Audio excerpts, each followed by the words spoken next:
Hi friends, welcome to my channel. ఈరోజు video చాలా ఇంట్రెస్టింగ్గా ఉందండి. వీడియోని ఎక్కడ స్కిప్ చేయకుండా ఎండ్ వరకు చూసేయండి. ఇక ఇంట్లో వాళ్ళందరూ అక్కడ పడున్న రక్తపు మడుగులో ఉన్న శవాలని చూస్తూ భయపడుతూ ఉండగా కౌశికి ఇక్కడున్న వాటిలో వేటిని కూడా ముట్టుకోకండి, నేను కమిషనర్కి కాల్ చేస్తాను అని అంటూ ఉంటుంది కౌశికి.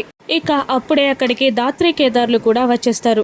నిషి వైజయంతి మాత్రం లోపలికి వెళ్ళడానికి కూడా భయంగా ఉంది. ఇక ఇక్కడి దాకా వచ్చిన వాళ్ళు లోపలికి రారా అని అడుగుతుండగా బూచి కూడా ఆ బుల్లెట్ల సౌండ్ వింటుంటేనే ప్రాణం పోయినంత పని అవుతుంది వదిన అని అంటూ ఉంటాడు.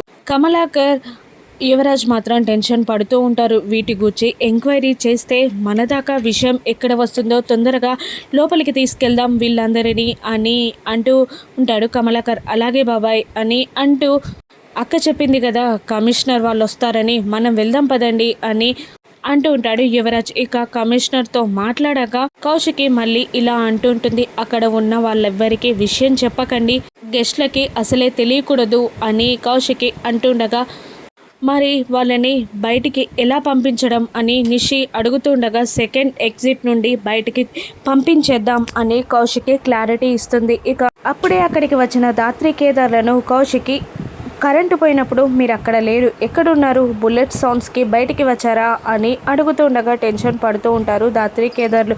చెప్పరే అలా బిత్తర ముఖాలు వేసుకొని చూస్తున్నారేంటి అని నిషి కసురుతూ ఉంటుంది. మేమందరం అక్కడే ఉన్నాం, మీరు కనిపించట్లేదు అని వైజయంతి అంటూ ఉంటుంది. బయటికి వచ్చారా అని మళ్ళీ కౌశికి అడుగుతుండగా అంత చీకట్లో బయటికి ఎలా వస్తాం వదిన, కరెంట్ ఎందుకు ఆఫ్ అయిందో చూడ్డానికి స్విచ్ బోర్డ్ దగ్గరికి వెళ్ళాం, మేము ఎవరికో చెప్పే వెళ్ళాం, అన్నయ్యకి చెప్పి వెళ్ళాం అని గుర్తు తెచ్చుకున్నట్టు సురేష్ని చూపిస్తూ ఉంటుంది దాత్రి.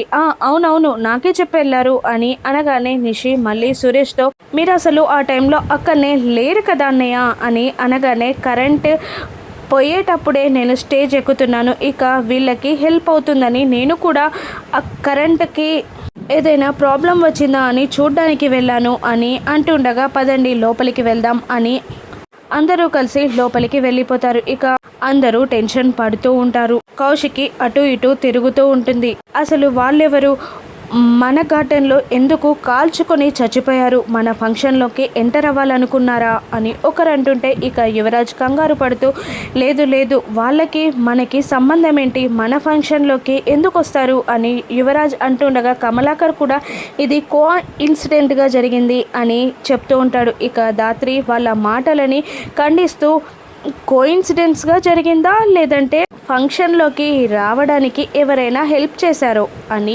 అంటుండగా కేదార్ వెంటనే ఇవన్నీ పోలీసులు బయట పెడతారు. ఇక వాళ్ళు కావాలని వచ్చారో, వాళ్ళకి కావాల్సింది ఇక్కడ ఏదైనా ఉందో, ఇక ఫంక్షన్లో అది తీసుకువెళ్ళడం సాధ్యపడుతుందో ఇవన్నీ పోలీసులు కనిపెడతారు అని కేదార్ అంటుండగా యువరాజ్ కమలాకర్ టెన్షన్ పడుతూ ఉంటారు. ఇక కౌశికి మీరు సాయంత్రం నుండి ఏం తినలేదు, గెస్ట్లు కూడా వెళ్ళిపోయారు, తిందాం పదండి అని కౌశికి అంటుండగా ఇక అప్పుడే కారులో ఒక అతను ఒక చిన్న బాబుతో కిందికి దిగి వస్తూ లోపలికి రాగానే కౌశికి మీరెవరు, ఎందుకు వచ్చారు, ఫంక్షన్కి వచ్చారా అని అడుగుతుండగా ఇక అతను ఇలా అంటుంటాడు, మీరు చూడ్డానికి చాలా బాగున్నారు, మీరు 32 అంటే ఎవరు నమ్మరు, 27 లాగా ఉన్నారు, నిజానికి మీ డేట్ ఆఫ్ బర్త్ నా డేట్ ఆఫ్ బర్త్ ఒకే రోజు అని అంటుండగా యువరాజ్ అసలు మా అక్క విషయాలన్నీ మీకెలా తెలుసు అని అడిగేస్తాడు. అప్పుడు పెళ్లి చేసుకోవాలి అనుకున్న వాణ్ణి ఆ మాత్రం తెలుసుకోలేదా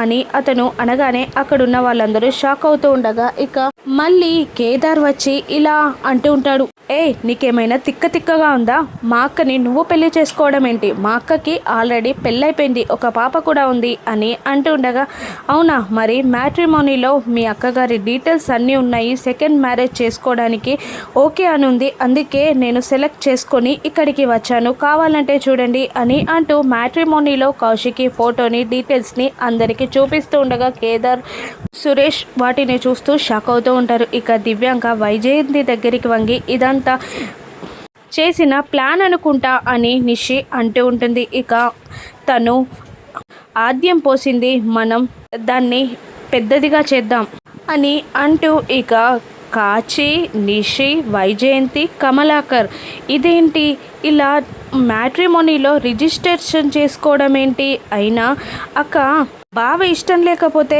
విడాకులు అడగొచ్చు కదా అని ఒకరు అంటుంటే మరొకరేమో భలే పని చేశారు వదిన అని నిషి, వైజయంతి మాకు కూడా చెప్పలేదేంటి అని అంటుండగా ఇలా పరువు తీసే పనులు ఎందుకు చేస్తావమ్మా అని కమలాకర్ తలా ఒక మాట అంటుండగా సుధాకర్ అసలు ఆపండి, కౌశికి ఈ పని చేసిందా లేదా మనం కనుక్కోవద్దా అని అంటుండగా ఇక కౌశికి బాధగా సురేష్ వైపు చూస్తూ ఉంటుంది. మనందరం అడగడం ఎందుకు, బాధపడుతున్న అన్నయ్యే వదినని నిలదీస్తాడు అని అంటుండగా సురేష్ కౌశికి దగ్గరికి వచ్చి వీళ్ళందరూ చెప్తున్న మాటలు నిజమేనా, నీ నోటి వెంట వినాలనుంది నాకు అని అంటుండగా ధాత్రి ఇలా అంటుంటుంది, మీరు వదినని అడగడం ఏంటన్నయ్య, వదిన మనసు మీకు తెలీదా అని అడుగుతూ ఉండగా నిషి మళ్ళీ కలగజేసుకుంటూ మరీ బాగుందే, మ్యాట్రిమోనీలో వదిన రిజిస్ట్రేషన్ చేసుకోకపోతే రెక్కలొచ్చి వాటంతటికే అవి మ్యాట్రిమోనీలోకి వెళ్ళిపోతాయా అని అంటూ ఉంటుంది. జాగ్రత్త నిషి, మాట జాగ్రత్త అని అంటూ ఉంటుంది ధాత్రి బెదిరిస్తూ. ఇక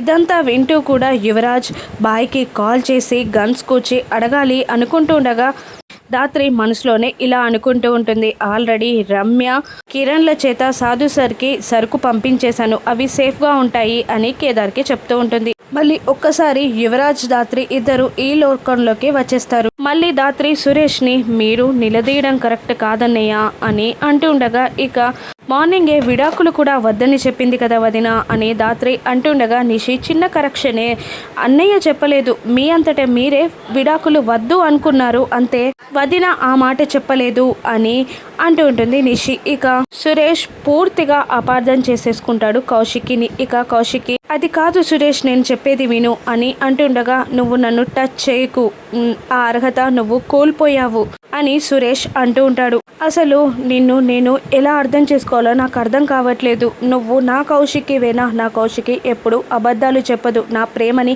అర్థం చేసుకుంటుంది అనుకున్నాను, కానీ నువ్వు కీర్తి కోసం మాత్రమే నన్ను దగ్గరగా ఉంచుకోవాలనుకున్నావు అని అంటూ కీర్తిని తీసుకొచ్చి మాట్లాడుతూ మళ్ళీ ఫైనల్గా ఇలా చెప్పేస్తాడు, నువ్వు విడాకులు కావాలి అంటే నీ లాయర్కి ఫోన్ చేసి పేపర్స్ తీసుకురమ్మని చెప్పు, నేను సంతకాలు పెట్టి నీ జీవితంలో నుండి తప్పుకొని వెళ్ళిపోతాను అని సురేష్ అంటూ కోపంగా వెళ్తూ ఉండగా ధాత్రి ఆపడానికి ట్రై చేస్తూ ఉంటుంది. కానీ సురేష్ ఆగడు. ఇక కౌశికి బాధగా ఏడుస్తూ పైకి వెళ్ళిపోగా ఇక కాచి బూచి వైజయంతి నిషి రూమ్లోకి వెళ్ళి దివ్యాంకకి కాల్ చేసి గుడ్ న్యూస్ చెప్తూ ఉంటారు. ఇక నువ్వు చాలా గ్రేట్ అని వైజయంతి అంటూ ఉండగా ఇక వాళ్ళ మధ్య చిచ్చు పెట్టడమే నా పని అని దివ్యాంక అంటూ ఉంటుంది. ఇక కౌశికి ఏడుస్తూ కూర్చుండగా ధాత్రి దగ్గరికి వెళ్ళి ఇలా అంటూ ఉంటుంది, అవి అన్నీ అన్నయ్య మనసులోని మాటలు కావు వదిన, ఏదో అలా కోపంలో అనేసారంతే అని అంటూ ఉండగా ఏంటి ధాత్రి కోపంలో అనడం ఏంటి, ఆ మాటలేంటి, అసలు నేను సురేష్ని కాదని వేరే వాడిని పెళ్లి చేసుకునే దానిలాగా కనబడుతున్నానా, దానికోసం ఇన్నాళ్ళుగా వెయిట్ చేయాలా, నేను కావాలి అనుకుంటే ఎప్పుడో పెళ్లి చేసుకునేదాన్ని, కానీ సురేష్కి దూరం ఉండి ఇన్నాళ్ళ నుండి నేను ఎందుకు పెళ్లి చేసుకోలేదు అని అంటూ ఉండగా ఇక మరోవైపు నెక్స్ట్ ప్లాన్ ఏంటి అని అడుగుతూ ఉంటుంది నిషి. ఇంకేముంది, ఇక సురేష్ని నావాడిగా చేసుకొని మీకు పప్పన్నం పెట్టడమే అని అంటూ ఉంటుంది. ఇక ధాత్రి కౌశికితో మీరు విడాకులు కావాలి అన్నా మీరు బెదిరించినా కూడా అన్నయ్య మీకు విడాకులు ఇవ్వరు వదిన, అదే ఫైనల్, మీరు బాధపడకండి అని ధాత్రి ఓదారుస్తూ ఉంటుంది. ఇక మీనన్ ఆ సరుకుని పోలీసులు తీసుకెళ్లారు అని తెలుసుకోగానే జేడీ పైన ఎంత కోపంతో రగిలిపోతాడో, దివ్యాంక ప్లాన్ని ధాత్రి ఏ విధంగా బయటపెట్టనుందో రాను నెప్సెస్లో చూద్దాం. Thank you for watching.